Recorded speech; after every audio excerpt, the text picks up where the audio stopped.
Welcome, Smarties. Yeah, there you are.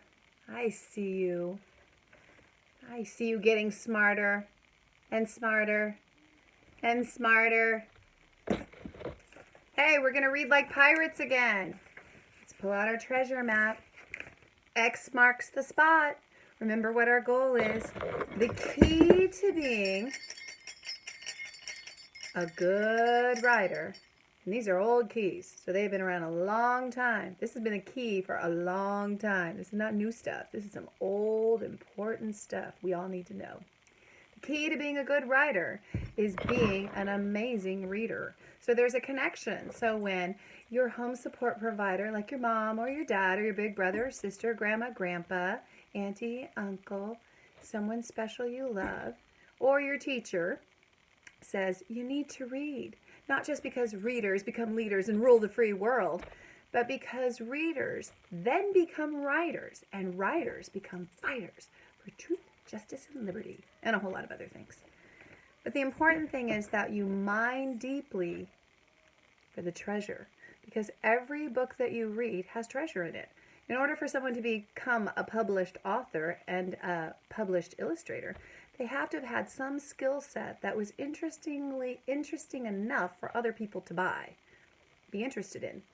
So when we're looking at work, even if it's not maybe our flavor or our favor and not our preference, there's still something worth seeing in whatever's been published that we have the opportunity to read. Now, if we are especially drawn to it, we love it, it's our favorite author, or we love the illustrations, or the story really moves us, or compels us, or angers us, or frustrates us, or excites us, that's even more important, because whatever it is in the context of that book that lights us up, or motivates us, or causes us to pause, that's what we want to capture as a writer.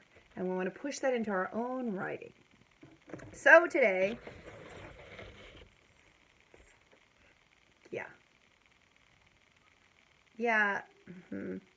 it's a frog with nothing to do.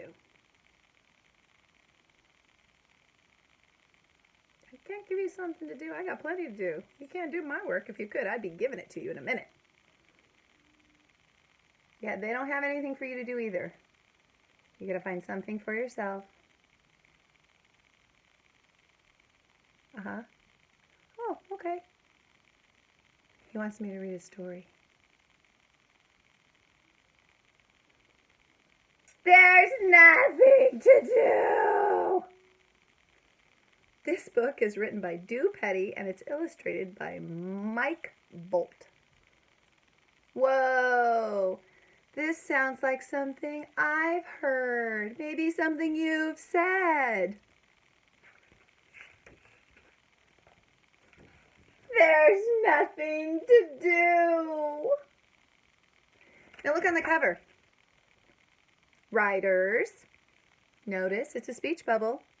And look at how the words are so interesting to look at and how large nothing is. So it tells me as a reader how to read it. Petit wanted me to know the angst and the struggle that the frog had because there was nothing to do. And Boldt captured it in how he lettered and how he presented the frog. Look how the frog's eyes are up. He's rolling them. Ugh, nothing to do. And when we open to the inside jacket, because this is not the title page, there is a title page, but the inside jacket, it repeats itself. Now, if you notice in the corner, this book was a present to me from Roxana. Hi, Roxana. Thank you for the story. I love it. I hope you love it too. She gave it as a gift to me, and now I'm going to give it back as a gift to her and anyone else who has opportunity to hear it. Yay, Roxana Guerra. I love my Roxana. Look at this frog. Look at his body poses like there's nothing to do.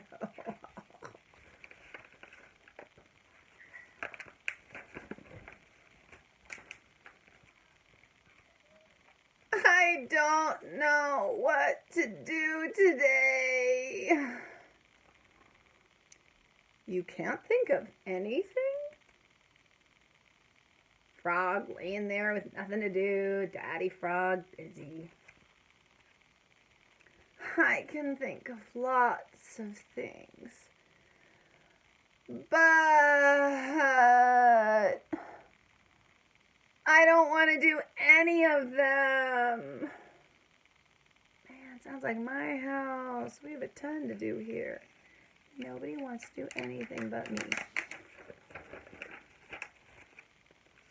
Want to go for a swim? Too wet. Play?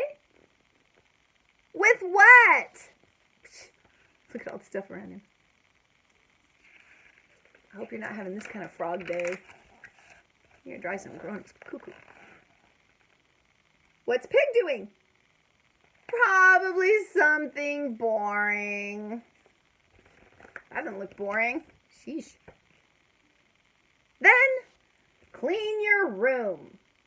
Oh, I just did. I'll go see if my friends have any better ideas. Yikes, that room does not look clean to me.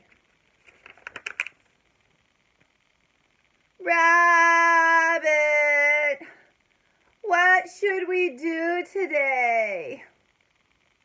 Hop around in circles and then stare off into space like this. This is even less fun than it looks.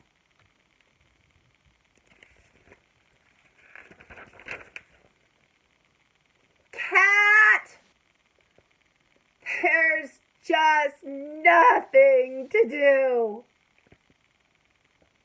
Well, then, you should lick between your toes for a while.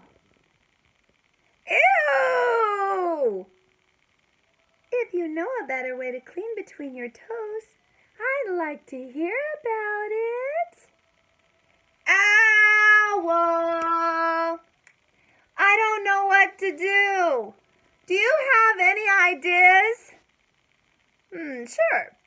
First, find a nice spot. And sleep until it's dark. And wake up. And that's it. Who wants to spend the whole day sleeping? Pig! I can't find anything to do. Have you tried sniffing around in the dirt? Why would I do that? If you have to ask, I can't explain it to you. I know. Let's take a look at my trusty list. Pig's fantastic list of things to do when he doesn't know what to do. Oh, that's a good idea. Fantastic list of things to do when you don't know what to do.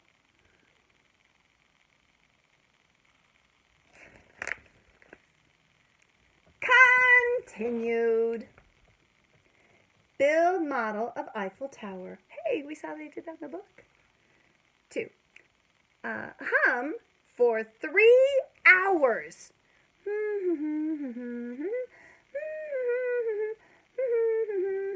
Without stopping once.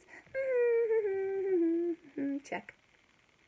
Try not to think about squirrels. Try not to think about squirrels. Or their fluffy tails. Try not to think about squirrels or their fluffy tails. Try not to think about squirrels or their fluffy tails. Wake owl. That's mischievous. Spin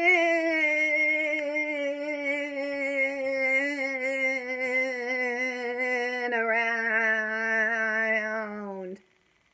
until dizzy. Pig. I'm not sure this list qualifies as fantastic.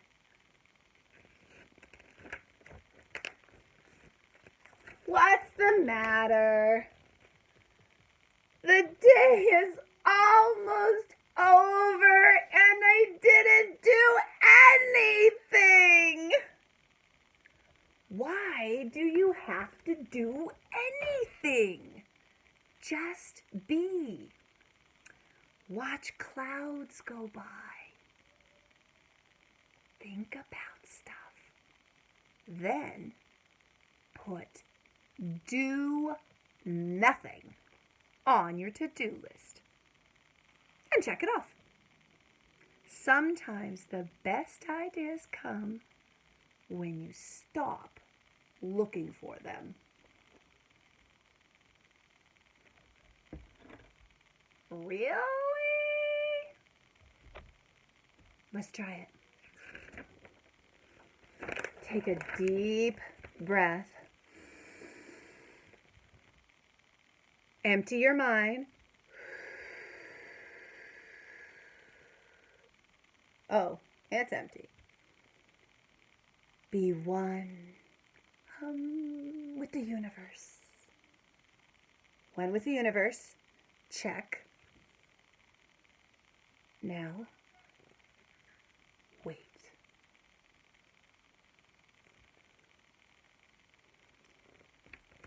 Waiting.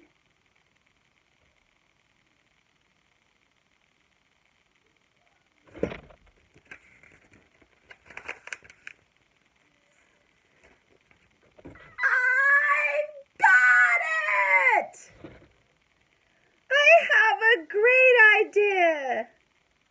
Wonderful. Glad I could help. Sit with me for a minute. So what did you do all day? Nothing. And you know what? It was great. I came up with the best idea of what to do tomorrow. You have school tomorrow. Oh, I can't go to school? See his to-do list. I've got nothing to do.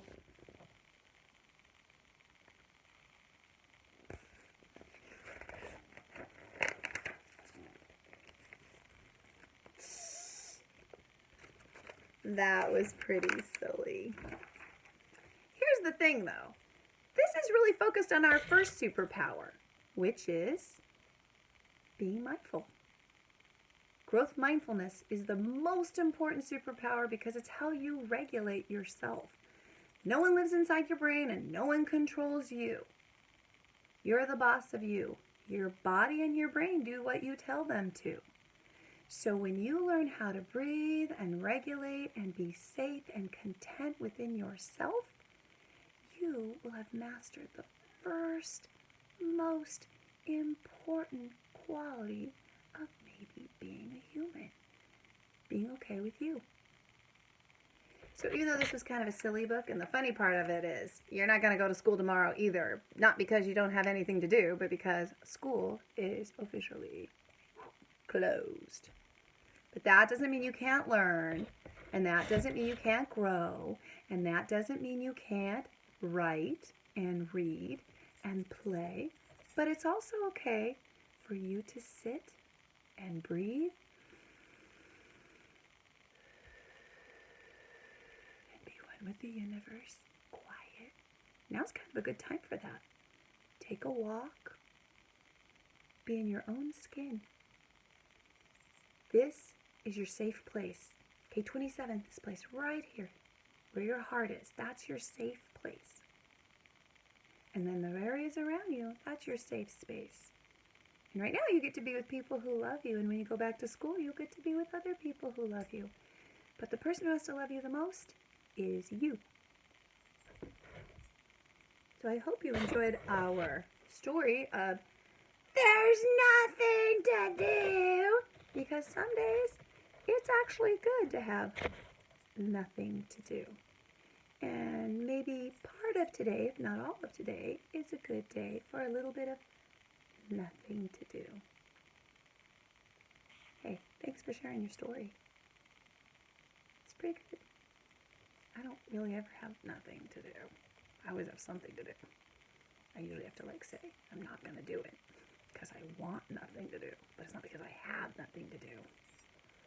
Alrighty. Well, until we get together on another story, remember, you are reading like a pirate. What I thought a good takeaway from this story would be is how the whole dialogue is when there are two or more characters who are having a conversation with each other. And so the author conveyed to the illustrator her good idea, and rather than writing it in text at the bottom, which we could have read just as easily, the illustrator unpacked all of the text into speech bubbles. So this would be a really good idea for you to copy. Now, what I loved about how we knew who was talking was he changed the color of the bubbles. So when the frog was talking, the bubbles were yellow, but when the pig was talking, the bubbles were pink. So you could write a true story about yourself, a personal narrative, and have the whole story come out in speech bubbles. You could also write a made-up story using characters or animals or objects, even shapes, and you could have the story completely told in speech bubbles through dialogue between characters. Something to think about, Smarties. Pirate Smarties. So until we meet again, bye. Have some pride. Put it inside. Feels good. Here's some love. Put it right here. Save that for later. And until we meet again,